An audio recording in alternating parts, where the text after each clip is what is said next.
let the people into the shop. Exactly. Doors are opening.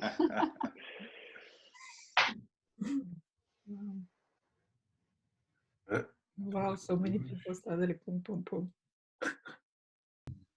And good morning to everybody. Special thank you to our guests who followed our invitation. That it's Andrea Copetti. Maybe you can reach Andrea Copetti from Tipi Bookshop in Brussels. We have Maria Kapajeva from London joining us. We have Peter Vass from Montpellier, and we have Veronika from Bratislava and Reiner Riedler from Vienna. So this is like our invited guests. Thank you for joining us, but thank you also for everyone else who joined us today. And I would like to start with Maria, because Maria shared a very long blog on a very long post on her Facebook page of how she's affected by the current situation in her artistic career. And just 2 days ago, Maria had a virtual presentation of her new book. And because usually we are about photo books, but not today, it's more about the whole situation. I would like to start or to ask Maria to start. But sorry, Thomas, yeah, sure. if I can quickly jump in to speak about some technicalities. Maybe just more generally, yes. So it's the hosts is me, Vreni, and Thomas Licek. Vreni Hockenjos is my name. We're from Reflektor and Eyes On, and Vienna-based association for photo books, mostly self-published photo books, a non-profit organization of photographers and photo enthusiasts. And as I earlier said, the breakfast format was something we had initially as an offline event. I guess now you have to say that. That we would meet every so often, like once a month, at a gallery here and present new interesting photo books.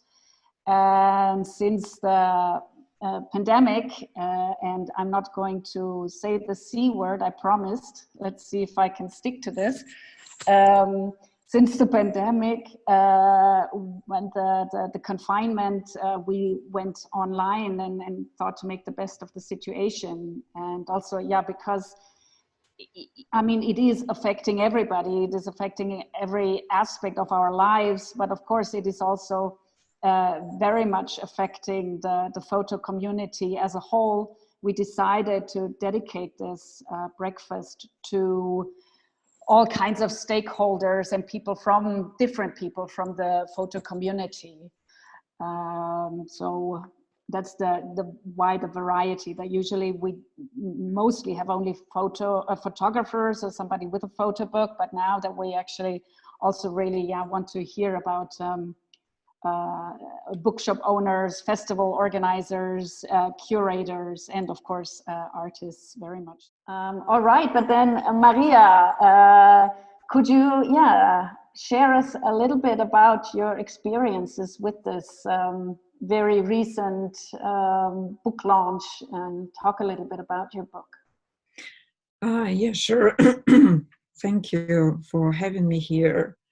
And actually, it's was very nice actually from Thomas to get that message, in a way inviting me to this event. Or it wasn't so much about even inviting event, but it's responding on that post. It actually took me 3 days to write that, because I was not sure if I want to make it public, because I obviously share some kind of fears and worries with my friends, but I thought maybe it's just me. So I wanted to kind of try to give it a go and use the social media. And actually, what was in a way powerful about that is I've got quite positive support from peers, from the same people who experience it from all over the world.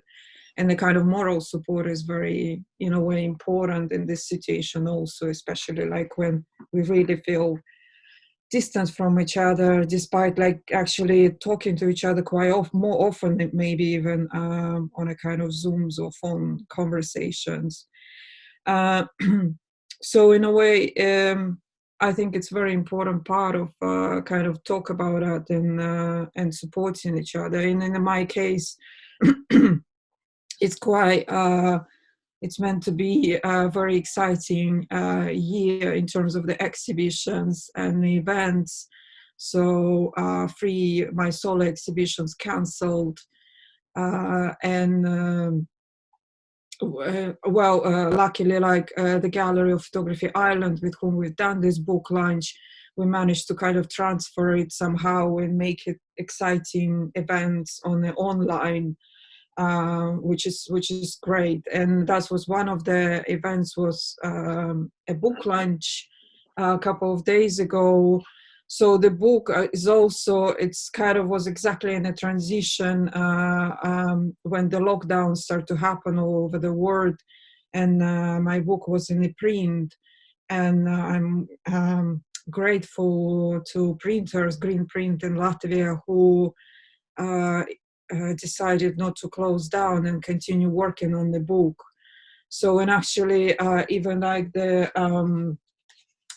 cover of the book, because it's silk screen printing, it took like much longer time than we planned. So we actually needed more time, we realized after, but they still managed to do it. Very beautiful work on the cover. I can be more like, in a way, more happy about it. And so that also, and then we were also did this pre-sale campaign for the last like a bit of money we needed with the publishers Milda Books, which also was already heading into the quarantine, and we were really worried if because obviously the values is like a shifting, you're immediately kind of thinking that the food, obviously, like paying rents, are much more important, which is, of course, like who's going to support the book.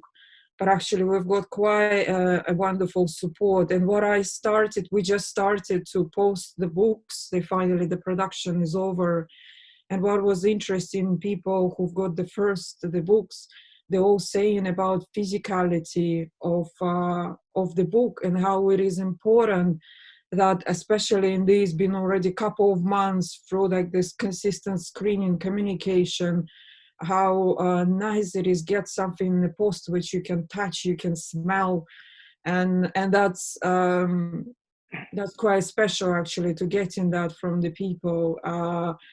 And then speaking of this event, which was totally hectic, but I didn't know what to expect from that. So there was not so much planning, like so much presentation and conversation. Obviously, we had some partner organizations who said a few words, and I very briefly kind of explained what is the body work behind this book, and we kind of showed a bit slide.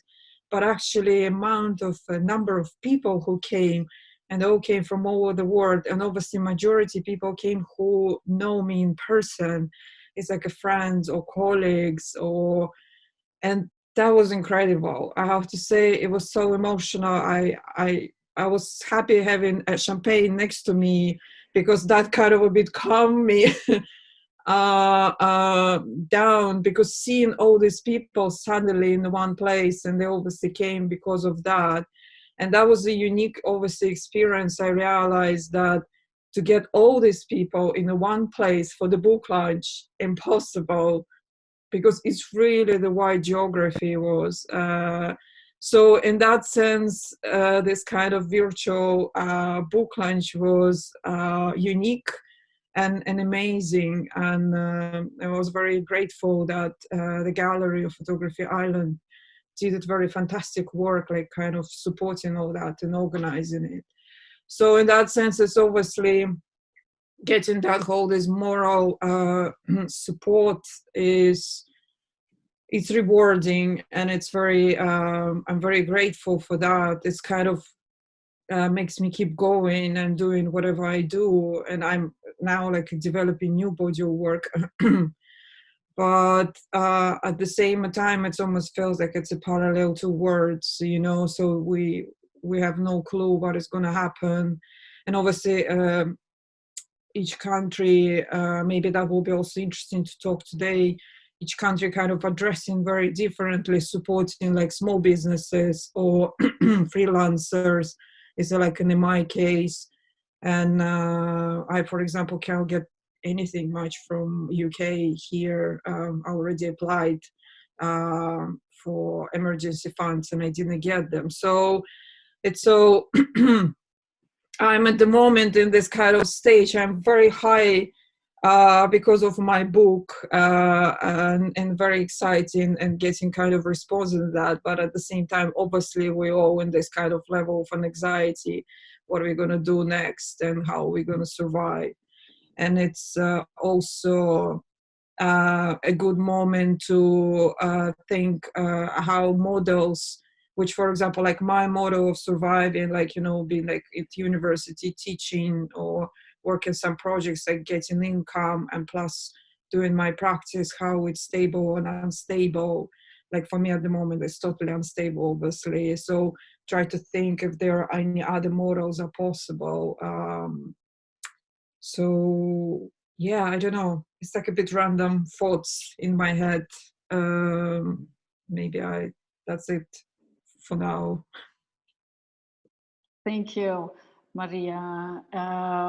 Yes, I mean, this, I had on, I'm part of on Facebook a Photobook group, and somebody had a post a couple of weeks actually already ago saying, is there anybody out there still buying photo books? And obviously the level of anxiety and also the insecurity financially or economically is weighing down on everything, but what you mentioned, this also urge at the same time for physicality, for the object of a book. I think that, of course, in a way was there before, but maybe that's a good question for Andrea to ask, who's running a bookshop specialized in Belgium on photo books. Would you have something to say about that? Yeah, definitely. It's a really tricky question because, as we all know, we like books, we like photo books, we like stories. But those three elements are not necessary to survive or to live. So it's a commodity. It's something we buy when we feel good or we feel bad. At the moment, we all feel really resilient. So it's a quick tricky question, not only for book buyers, for me, like a bookshop, but also for artists. Like Maria, like Mafalda, that I see also here, that is also producing her book. So it's a question of, okay, I have a story that I was working on before this whole lockdown collapsing economy, so-called. What am I doing now? Am I promoting something between brackets selfishly in times where a lot of people have been suffering? Or am I just not saying anything and just running as usual and just forgetting about like 4 years, 5 years of work, or even more? So it's really a complicated question. I think that for what Maria told us before, the physicality and also the gathering, it's also something that we need to reinvent. I'm really used to, and I'm high as a junkie on festivals where we meet people, where you interact with people. I'm doing this also on a daily basis on the bookstore. Now, yes, will people still be buying books, still be investing in new artists? I really hope so for the artist, not only for me. I don't think that people should drop their pants. I mean, it's just an expression in sort of giving everything for free in order to sell 1 or 2 books a month.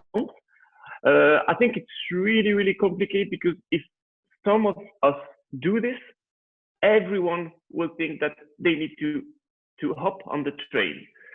So I think it's fair to, in a really humble way, more and more every day, educate people in our own little stories, whether they are great, whether they are small, but really to tell everyone, okay, we are all separated by countries, by lockdown, by whatever, but let's try new ways, whether it's audio, video, or dedicated websites, in order to share and to tell more about a story.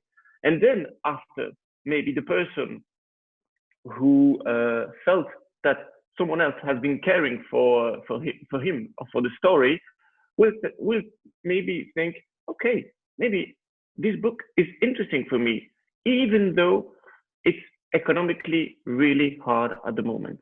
So you see, there's no black and white. It's not easy. I'm sorry for the artists who are working on their project.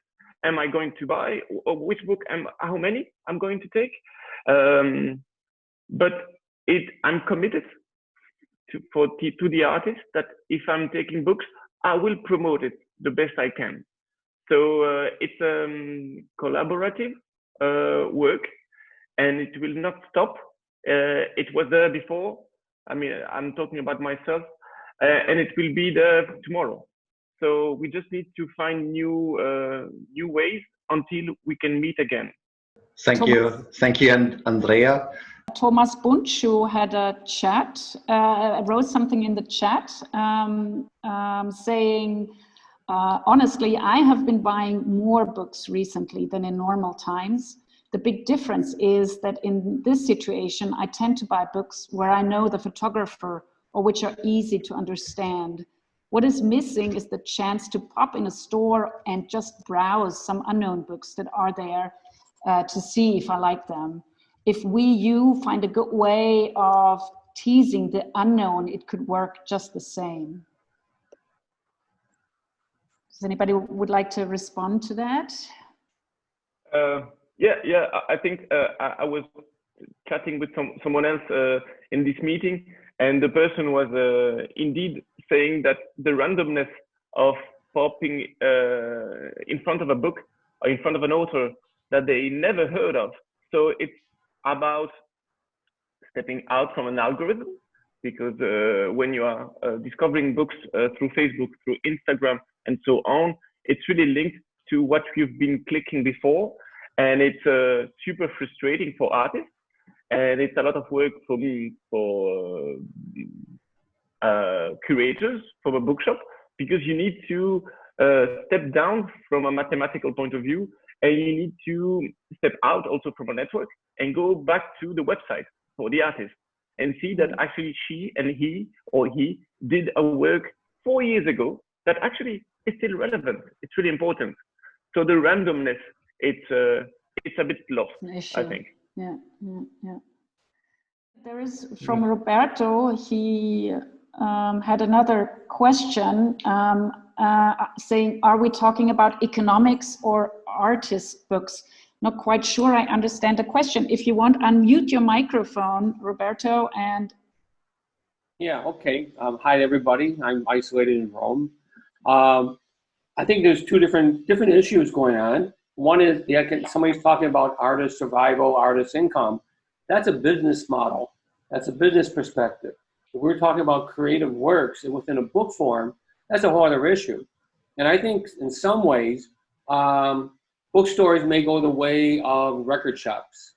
Now, some are coming back, but the new technologies, the new way of presenting work online in kind of a book type format or whatever format one is working with offers a whole range of new possibilities for creative acts. And what's interesting is the artist just makes one copy and it's then downloaded, sold and downloaded, whatever. if we go through a book publisher, how much money does the artist really make from all their efforts? And how many books must be sold? And then they self-publish, they got distribution models, they got all that stuff. And so it's more about, is it a business that we're talking about? You know, how do artists make money? Or is it our creative works using the new technologies and new mediums to explore the possibilities and formats? Mm-hmm. And yet everybody likes objects, right? I mean, I like good bottle of wine. But, you know, in Vass, we started an online bookstore where we're selling books. This goes back a few years ago for like €1 or €2, €3. We got hit by a virus and we never put it back up. But we were starting to sell books to people. And part of the model is that if I was a teacher of photography, I may begin to collect a lot of, say, photo documentation or conceptual work. I may ask my students to buy a book for €4 and then do a report on it. It's already in digital format, so they can project it, talk about the images, talk about the artist. So it opens up a lot more possibilities from an educational perspective. Mm-hmm. And from a marketing perspective, for me to make one book, and I've done some self-published books, and they're a real pain in the butt because what do you do with them all? You know, and basically, I just got tagged by somebody here.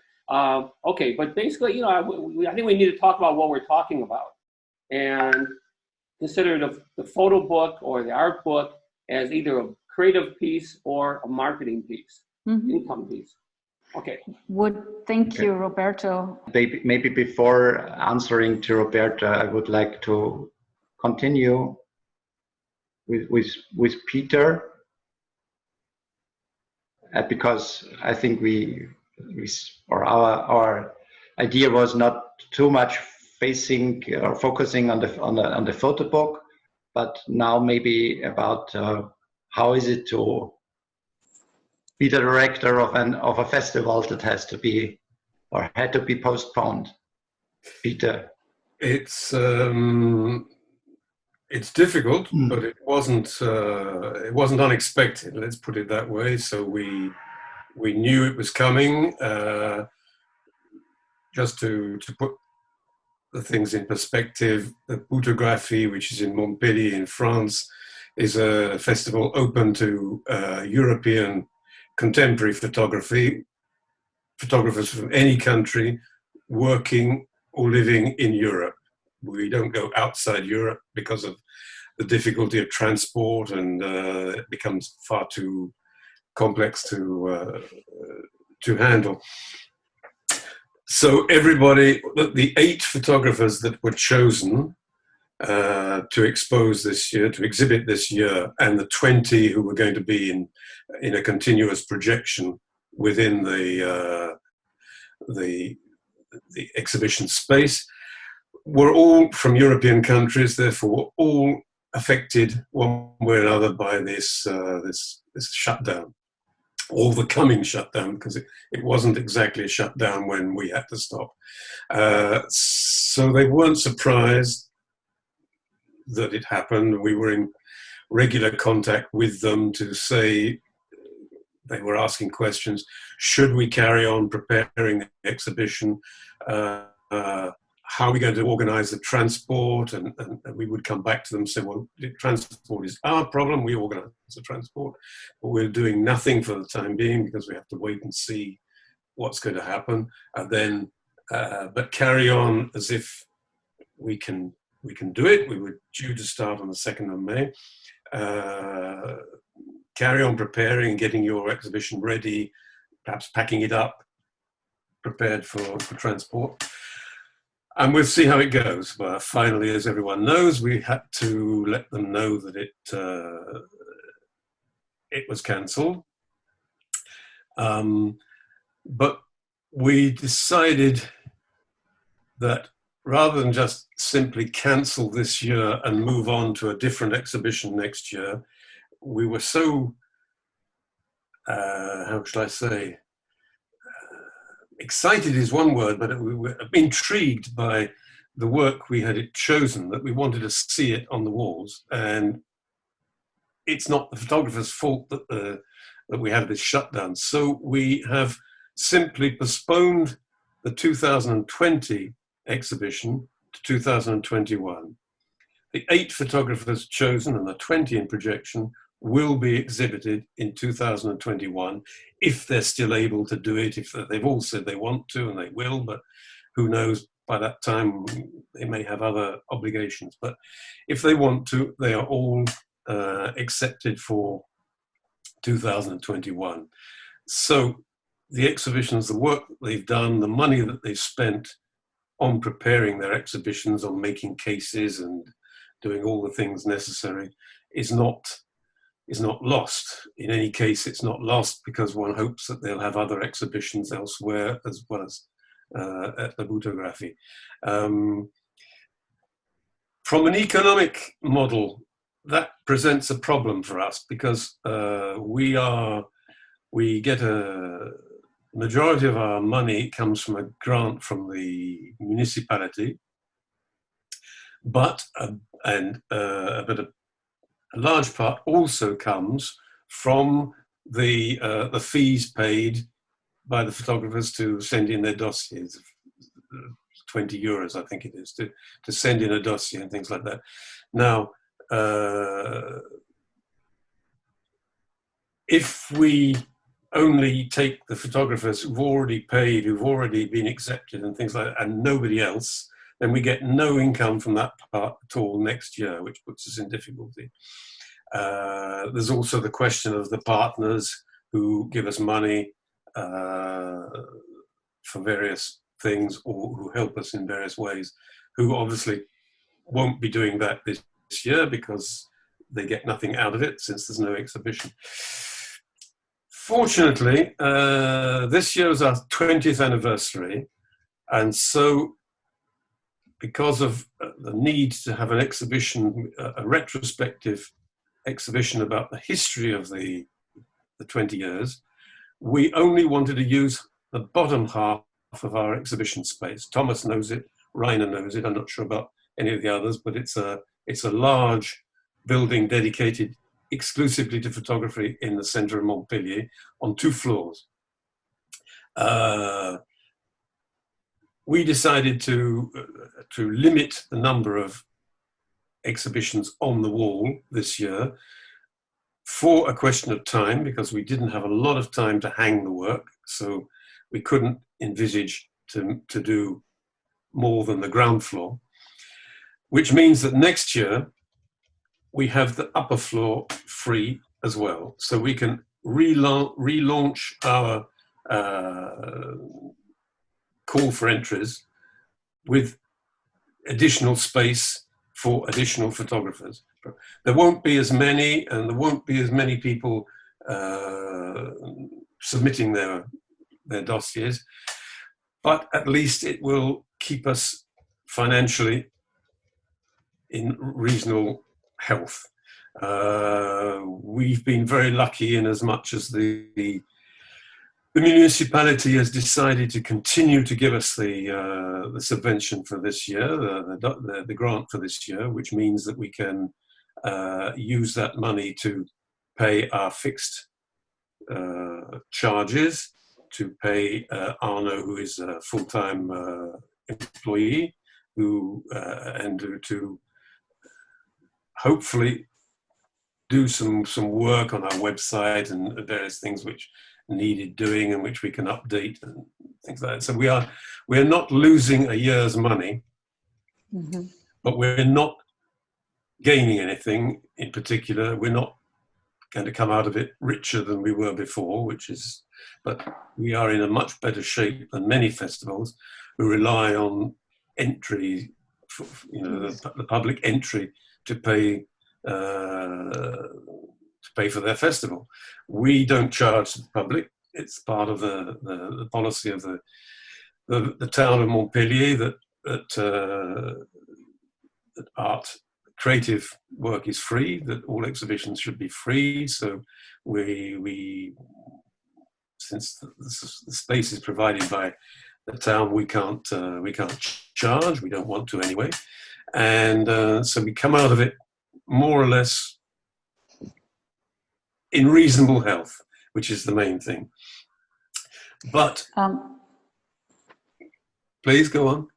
No, I didn't want to interrupt, but I was just wondering whether you ever thought about trying to find any virtual solutions, or were you discussing that option at all? Well, we discussed that option, but we don't want to reveal the exhibitions that are going to be shown.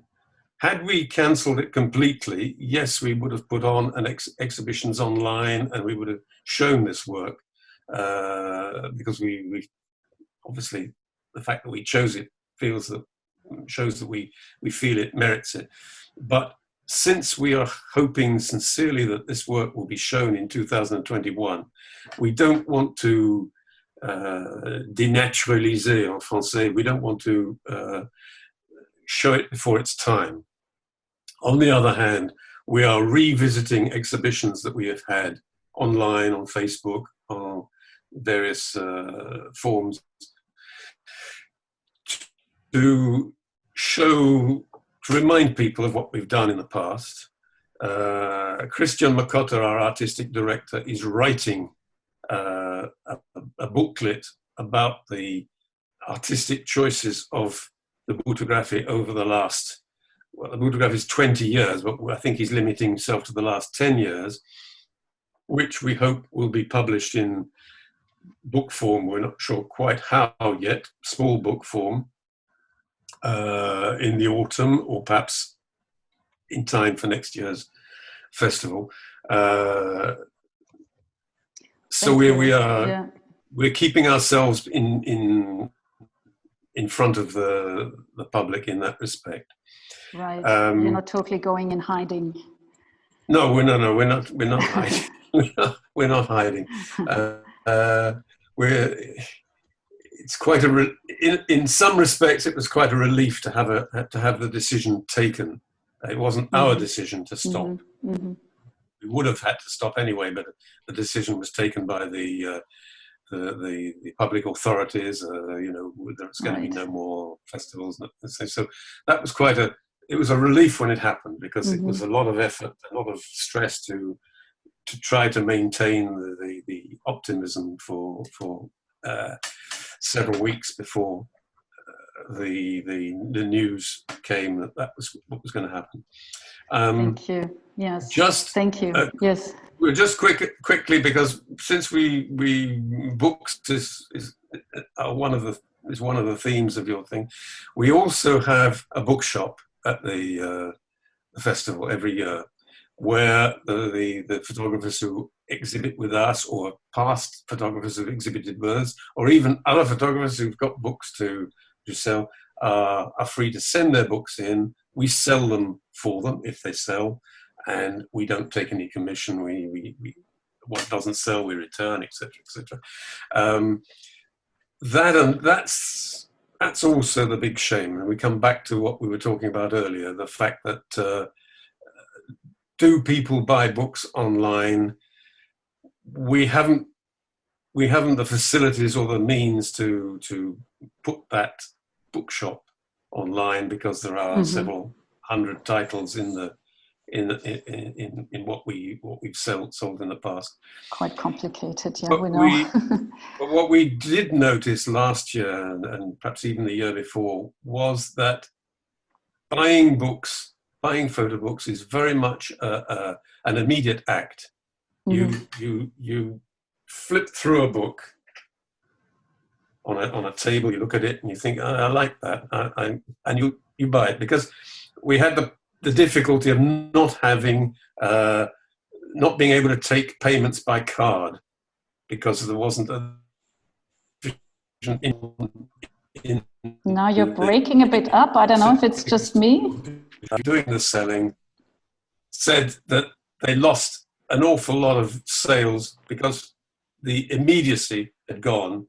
People went out to get the cash, thought about it and thought, 45 euros, 35 euros, do I really need that book?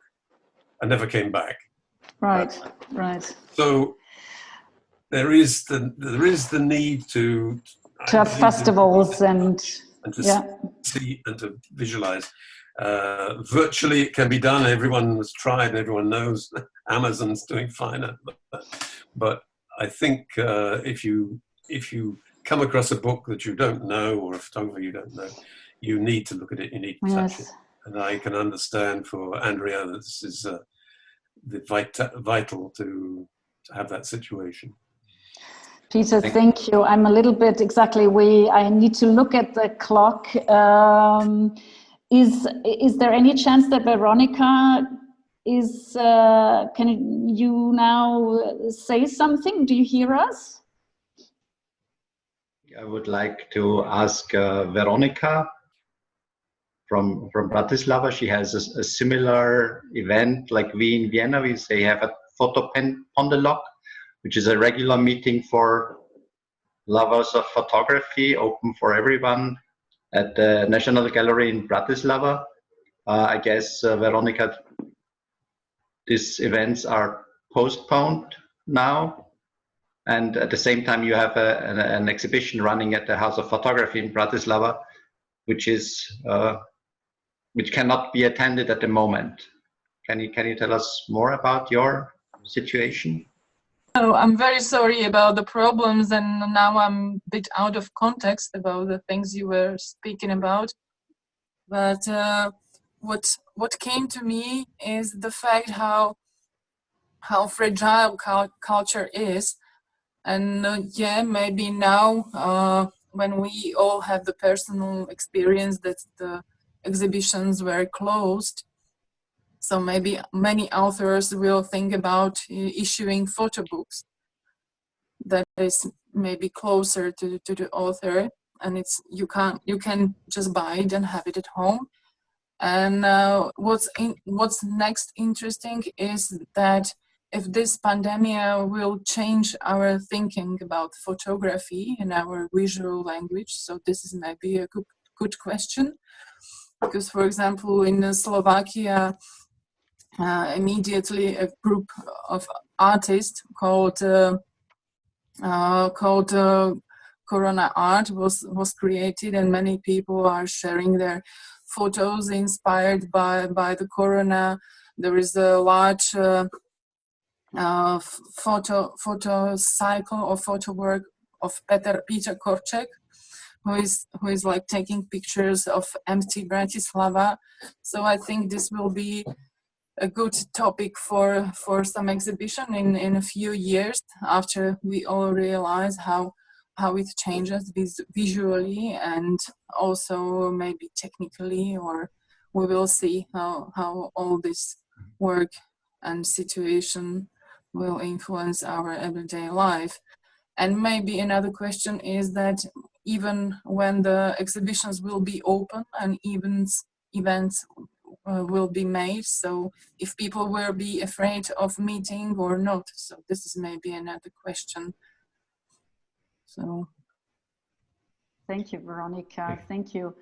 I think if it's okay, we can, because we just reached an hour, but I'm happy to continue like 10 more minutes if everybody's fine with this or something like this. Great. Does anybody would like to respond? I mean, Reiner, will you publish a photo book on the empty streets of Vienna? So this is a colleague. Yes. Our neighbor city has a similar topic, so it would be changed to.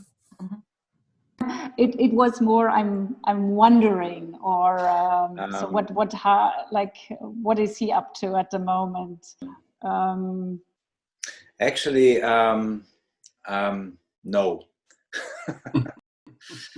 No, I'm sorry to disappoint you. No, I was thinking a lot about that, and I was kind of observing, others working in that field, and I was kind of, I would say I was, in a way I was blocked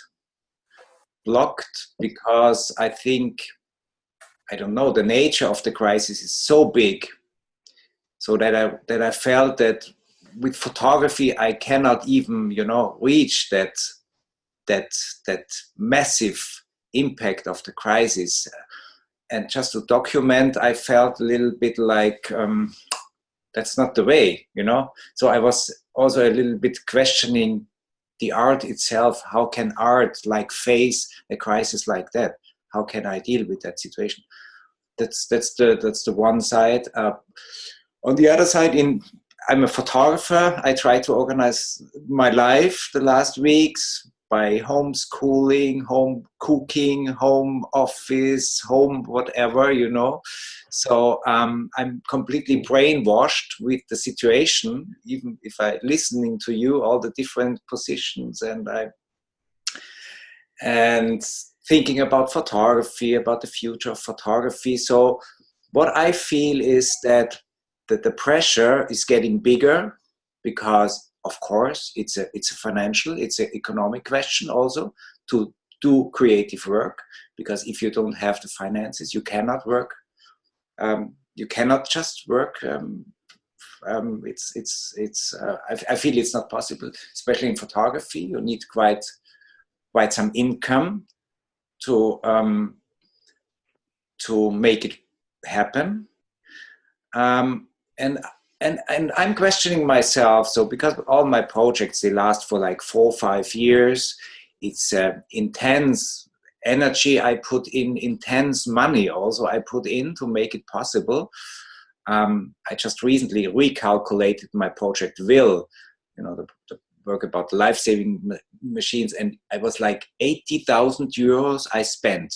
80,000 euros I spent in I was like counting the time I used with the minimum income rate, you know, but it was 80,000 euros, and I'm doubting that it's that I can do that in the future again. I can redo that. It's of course if it's just 20,000 or it's even maybe 10, it's getting really difficult to exhibit, to produce exhibitions, also to do book projects. What we can see now, that grants, you know, all artists are applying for grants, so the chance is to get a grant, they are getting lower because all artists are like invading the grants market. So I'm a little bit, I don't know what the crisis will bring for myself. And to be honest, I'm thinking of a plan B.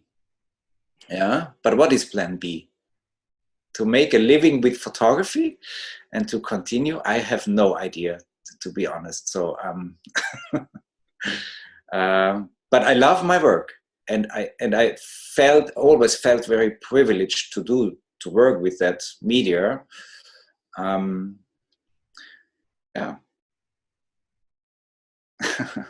Thank you. Yeah, I guess. Yeah, I'm. You're speaking from the heart. I was speaking from my heart. Yeah, for sure. Yes, exactly. And of course, yeah. There is. Personally, I also had these days. One day, I just felt, well, this is. Where will this end? And then the next day, there was like, okay, let's see. You know, what new ways we can deal with it and how we address it. And I mean, the economic situation for artists is, of course, always an issue, and it probably won't get easier now.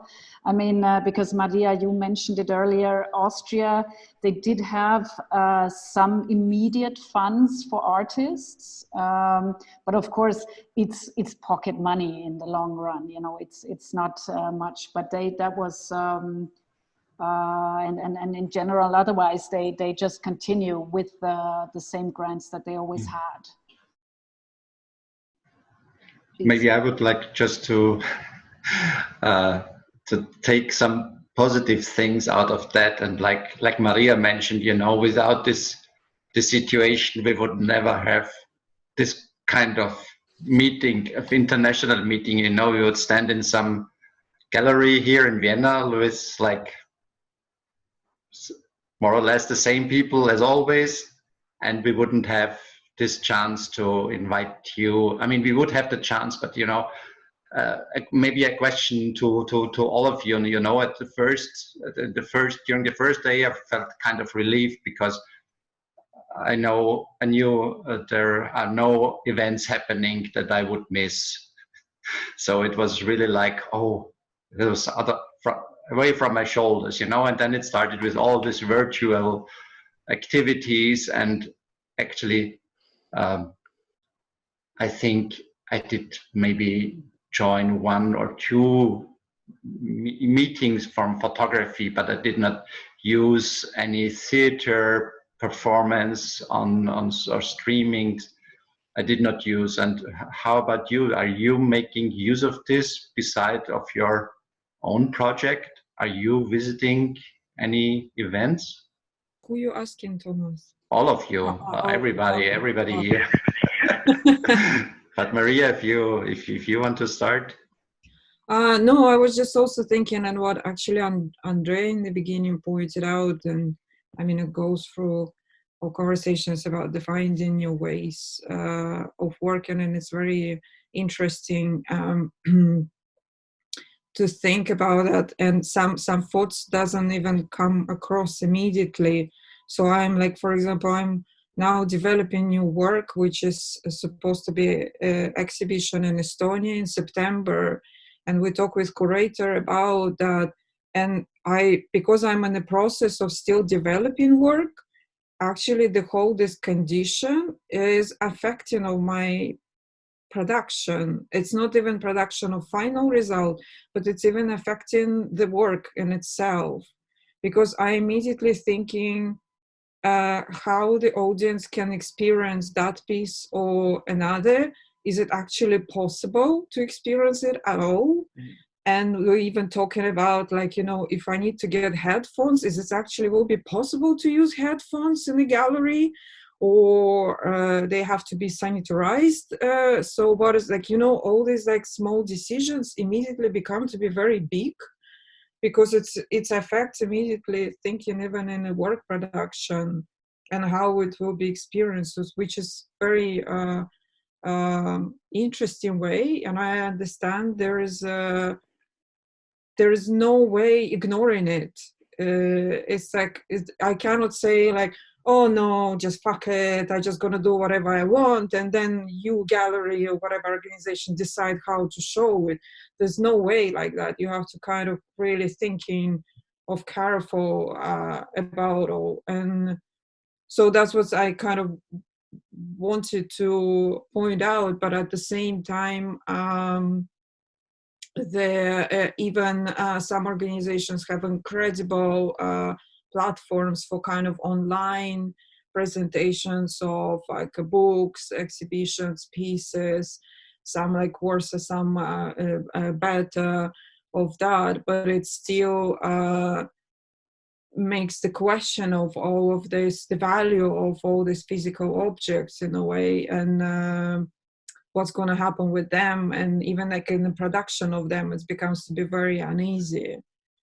So it's very interesting. I must say, for example, like in some experience, yes, exactly like that kind of events I really enjoy. Or I enjoy, for example, a few plays in a theater in Russia I watched. It was my dream to visit that theater. And I realized it's kind of like probably long term at some point, maybe I would visit that. But now I watched already 2 plays of them, which is incredible. So for me, that kind of like rewarding, you know, it's like you're thinking, okay, at least I get that. So it's like all this consistent, this balancing between those 2. I don't know. I'm not making any statement, just observation in a way. Yeah, I don't know. Thank you. Yeah, I just want to say one more political thing is that at least in Belgium, every evening we are clapping our hands for the medical units and I think health workers in general. I think that the same hands that are clapping should also be used to vote on the next election wisely, because it's not only about starting a new economic and opening the shops again, I think that the public funds should also be relocated, just like they are always relocated towards the army, towards the art. Otherwise, we will just have shops, clothing shops, which we need in order to do a proper Zoom. But otherwise, we don't need this. What we need is really have cultural center giving money to artists, and then. I think it's an eco-sustainable circle that we need to think. So next time you are in your voting pool, it would be really important. Just this. I really support Andrea that we have also once a week we're clapping, but everyone is really crossed in the country saying then vote not for the Tories who are now in the power, who made this whole difficult for actually even for NHS, and yeah. Really and don't wait to have a fascist government before going to the streets. It's really, really important. Totally.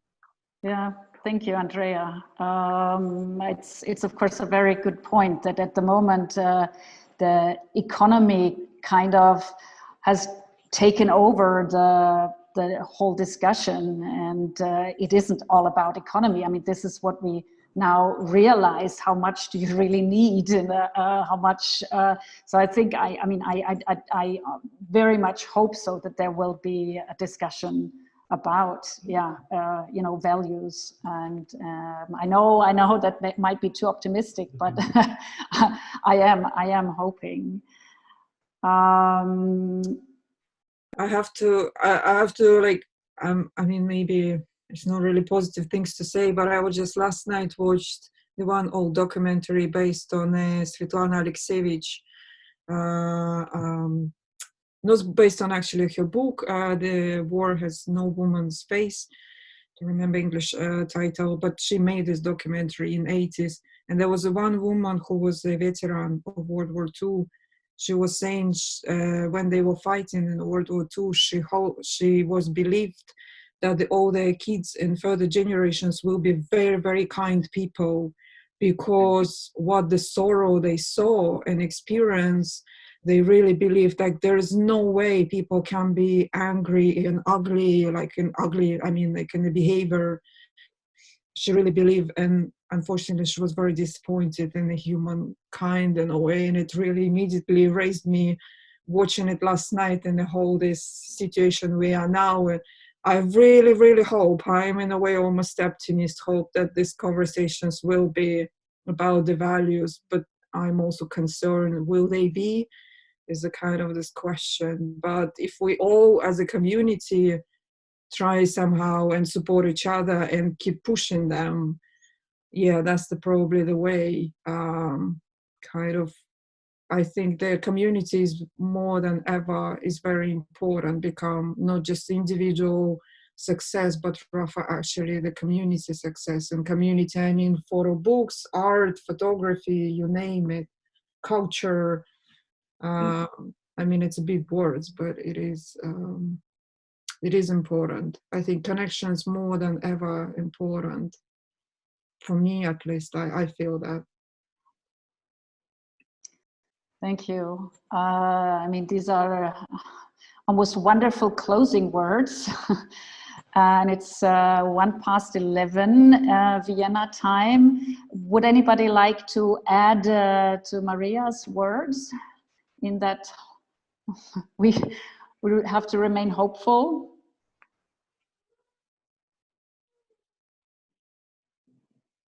Thomas, do you want to say something, or? No, I just that's the like the not so nice part of this kind of meetings. After an hour, you get a bit of tired. At least I get a bit of tired. So I think maybe we should. Zoom fatigue, I learned it's called. Okay. I feel like I have some Zoom fatigues.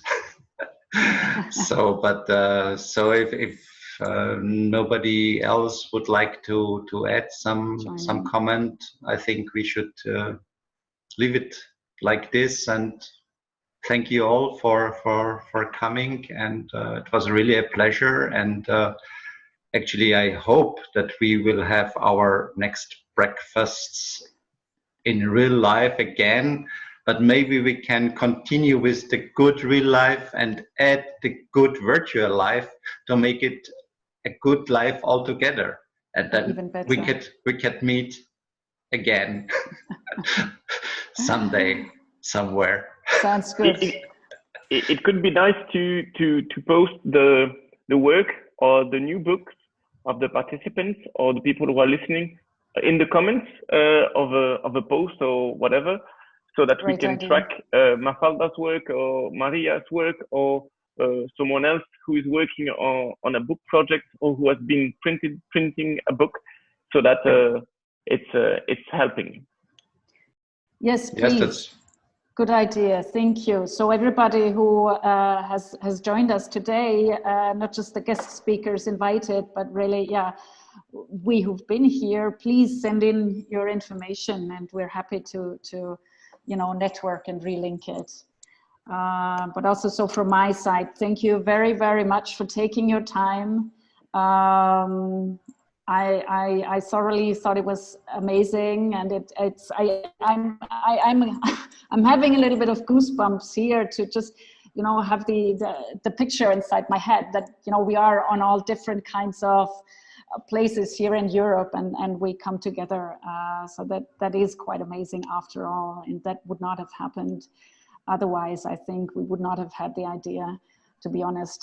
So thank you very, very much for joining us. It was really, really great to hear you speak and learn more about your ideas and thoughts and experiences. Thank you very much. Thank you. From my thank side. you. Thank you. Thank you. And thank you, audience, for joining us. Thank you. Bye. Bye-bye. Thank you. Bye-bye. Ciao, ciao.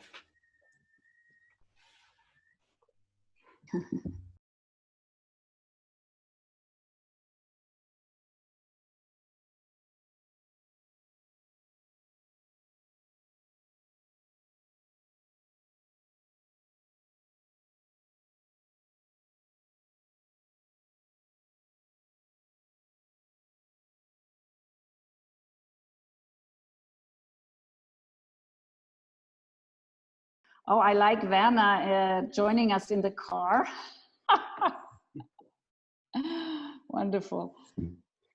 Okay, let's start. Yes. Let's start. Are we all ready?